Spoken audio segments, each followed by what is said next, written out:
I'm not a financial advisor. This is not financial advice. Please do your own research. Welcome to the Vinny G Markets channel, brought to you by Vinny G Money. I know I've been MIA for a little bit, had a lot of things going on, but let's be honest, none of that matters. I'm here to keep you ahead of these markets, and these markets have been going a little crazy as of late, so let's get right into it. Our last video, we left off in October when we were hitting nothing but record high after record high after record high. But let's take a look. We'll go year to date. Year to date, the S&P 500 down almost 10%, the Dow Jones down almost 7%, and the Nasdaq, it's down a whopping 15%. Now, I know I left everybody in a time of turbulence, but if you've been following our indicators, you should have seen what's been going on. To go over the importance of our indicators, you need to look at my prior videos on why we follow these things, but we're going to get right into it. The US 10-year Treasury year to date has gone from about 1.55 to now 1.92. It was over 2%, as you can see from this chart. The US dollar index, when we left off on our last video, it was at about 93.83. Also, the US 10-year Treasury, our last video, was 1.66. So both of these, you could see, really start going higher. The US dollar index year to date, it started at about, it's been kind of flat, about 96.21, and now it's 96.11. But you see that it was over 97 at one point this year. So those two in combination, that's going to bring the overall market down. Well, we say the higher interest rates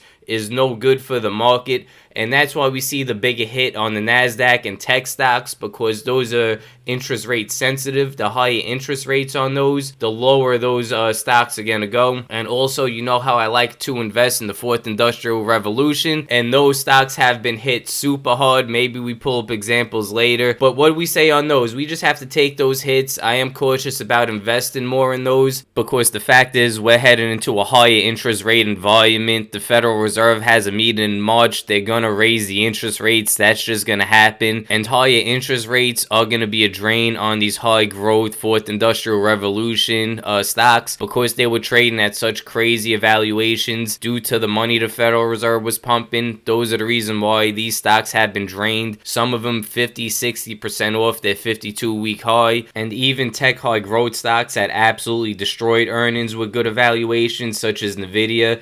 They beat earnings in every which way possible, but even after the earnings, it was down almost 3.5%.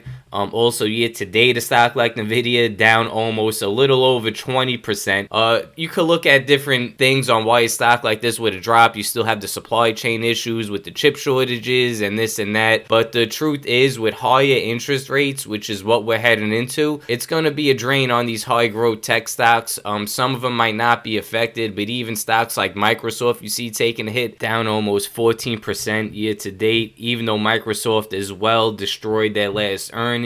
And also Microsoft with a crazy deal to buy Activision in a $68.7 billion all-cash deal, which is going to push Microsoft to be one of the top two players in the metaverse. The metaverse is real. This is where we're heading. This is the fourth industrial revolution. It's taking humanity out the real picture and moving them into this fake digital world. But getting back to the Microsoft Activision deal, who was buying Activision well before this deal was announced? It was Warren Buffett, was buying almost $1 billion worth of shares. He claims he had no prior knowledge to it, but we all know him and Bill Gates has obviously close ties to Microsoft, have been in a very close relationship for the past 30 years. So he could lie all he wants to the media, but I know BS when I see it. And I know Warren Buffett, I know you out here BSing us. You knew everything to this deal, which is why you were buying Activision. And Activision, one of the tech stocks that have been soaring, up almost 20% year to date. So Warren Buffett wins again, clowning all of us. All these big time investors, they're not really good investors. They just have all the access to the inside information, and they all work with each other. And that's just the way it goes. And another stock that I was big on selling puts on, where I could be clowned on, was Facebook. But let me tell you, Facebook, it's easy to make fun of them. It's easy to make fun of Mark Zuckerberg, but long term, they're going to be the second major player in the metaverse. They already have all your information, whether you deleted your account or not. It's going to be the easiest way for you to enter the metaverse once that stuff starts becoming more mainstream. And nobody knows when we're going to see the mass adoption towards this technology, such as the metaverse. You need to have that 3 to 5, even 10-year outlook. But Facebook is going to be one of those major players. So could their stock price continue going down? Absolutely, like all these other growth stocks. But if you're investing in them, you need to understand that this is cash that you're not going to need,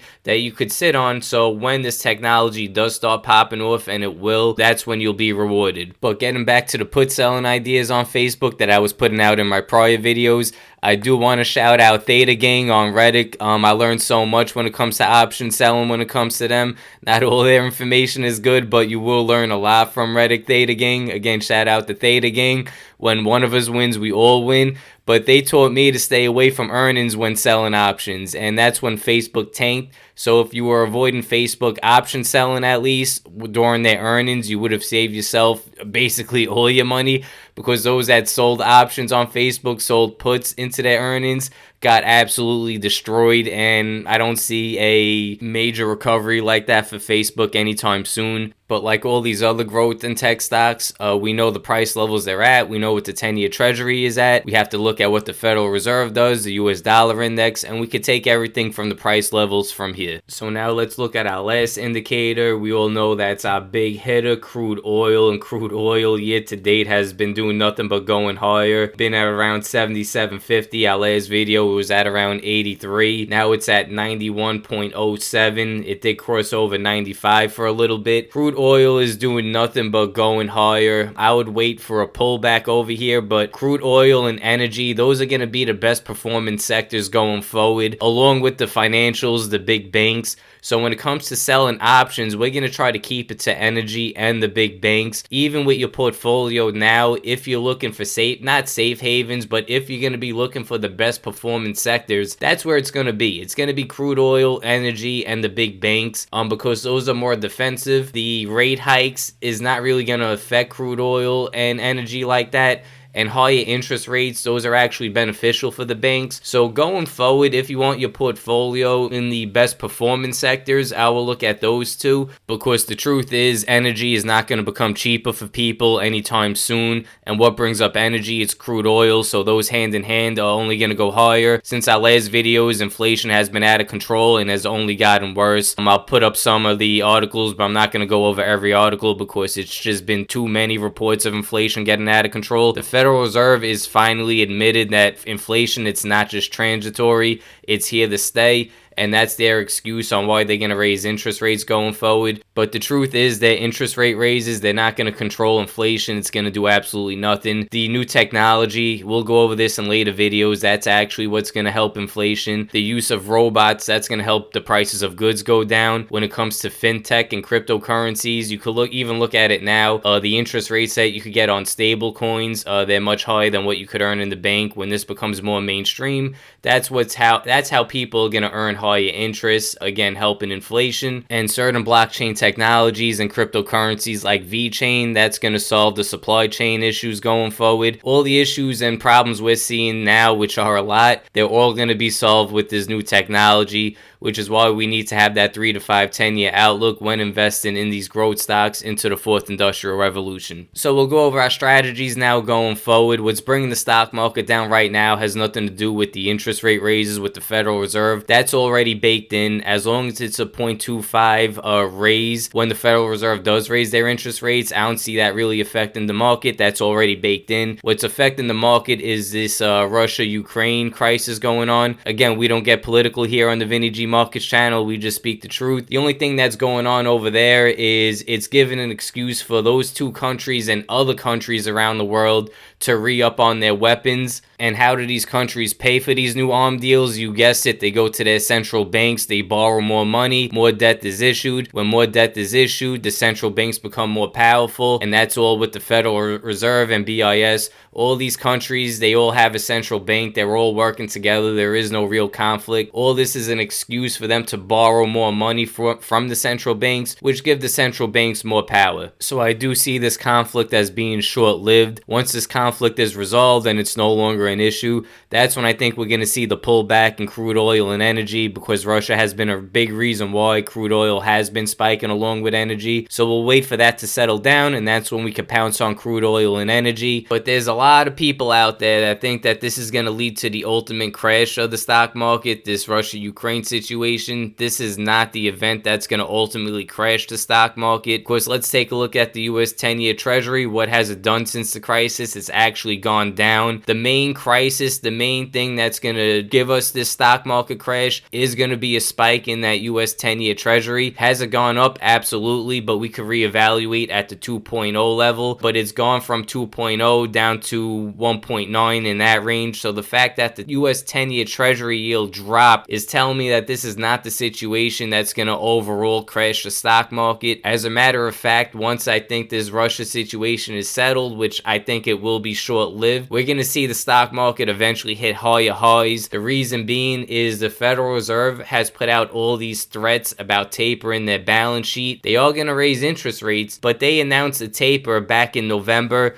Let's take a look at their balance sheet since November. It's done nothing but balloon. So they haven't scaled back on anything. A 0.25 interest rate hike is going to do nothing when it comes to inflation in the stock market. So as long as this balance sheet keeps ballooning and the US 10-year Treasury remains at this 2.0 level, and again, it's dropped since the Russia-Ukraine crisis, I think we're going to be fine, and I think we move higher, reaching more higher highs in the stock market. I know not too many people are saying that, but that's, the view we're going to take on the Vinny G Market channel. So going forward, what do we have? We have the high growth stocks taking major hits. Now might not be a bad time to get an initial investment in there. Could it still go down? Absolutely, but understand this is a 3 to 5, 10-year outlook. We're going to wait for a pullback when it comes to energy and crude oil. We'll see if the Russia-Ukraine situation dies down. That should create a pullback situation for energy and crude oil, and that's when we'll pounce on it, because we know regardless, energy is not becoming cheaper for anybody anytime soon. When it comes to large cap and large cap tech, I do see a nice bounce back from those. We do need to see the Federal Reserve balance sheet. If they keep increasing it, we need to take a look at that US 10-year Treasury if it remains at that 2% level. And also we do need to see this Russia-Ukraine crisis die off. So before we confirm all that, we need to just make sure those things happen, which I think will. When it comes to option plays, we're going to rely on credit spreads as opposed to cash secured. Because of the higher volatility, the credit spreads are just going to offer us more downside protection, so we don't have to be worrying as much. And when it comes to cryptos, you see that we've been doing nothing but moving down. We know in a prior video, once that ETF came out, the futures ETF, we knew that was a vehicle for investors to make money on its way down. So again, it was no coincidence that that product came out along the same time the Federal Reserve was announcing the tapering and now announcing a higher interest rate environment. That's going to drain the crypto market. I know people view cryptos as a hedge against inflation. It's actually not. They need to be viewed as high growth stocks, because even though the foundation is being built for the eventual mass adoption of cryptocurrencies, we're not there yet. And as regulation continues into this industry, it's gonna eliminate 99% of all these altcoins that do nothing. And as all those altcoins disappear, the cryptos that will remain, they're gonna get drained along with that too before they rise back up again. So cryptocurrencies, again, from my prior videos, you can look it up. I've always been cautious about adding to my positions. If you don't have any positions, again, like the high growth stocks, now might be a good time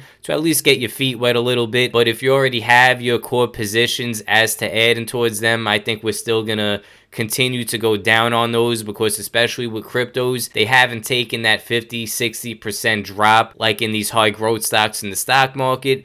So I think eventually we're going to continue moving down when it comes to cryptocurrencies, or at the very least, we're not going to be seeing those higher highs when it comes to the cryptocurrency market until we start seeing more mass adoption towards those and more real use cases, which again, I don't think we're going to see until that 3 to 5, 10-year outlook, just like our growth stocks. And actually, when it comes to cryptos, other than Bitcoin, a lot of these altcoins that will, in my opinion, still be around, they did take 50-60% hits, but just like our high buy growth stocks. Again, if you already have your core positions, I wouldn't really look too much into adding too much more on those unless you had spare cash where you knew you were going to be fine for 3 to 5, 10 years. But even like we said with these growth stocks, I don't see higher highs anytime soon. With the large caps, I do see hitting higher highs, but when it comes to growth stocks and cryptocurrencies, I really don't see us hitting higher highs until that 3 to 5, 10 year outlook. So that's why if you put in any money into that, I wouldn't expect any type of super growth anytime soon. And just to go over the real estate market real quick, prices are still out of control along with inflation. Higher interest rates did hit the market. I think the average mortgage rate is now 4% as opposed to 2 and change. But the problem is inventory is being suppressed still. There's not that many houses on the market, and the Canada situation, that's affecting the price of lumber because that's affecting the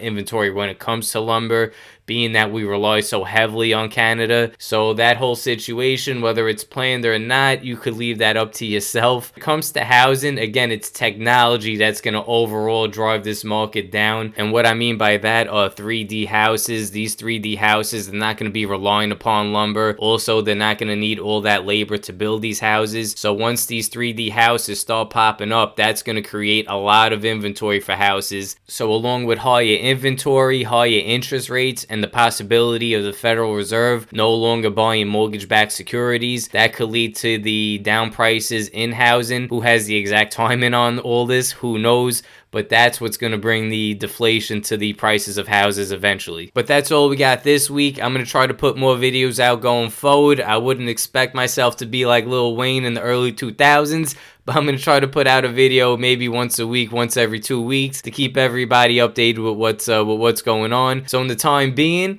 Hulk smash that like button. And as always, I'll leave you off with this. The God of the Bible, the God of Abraham, the Father of our Lord and Savior Jesus Christ is real, and may He bless you.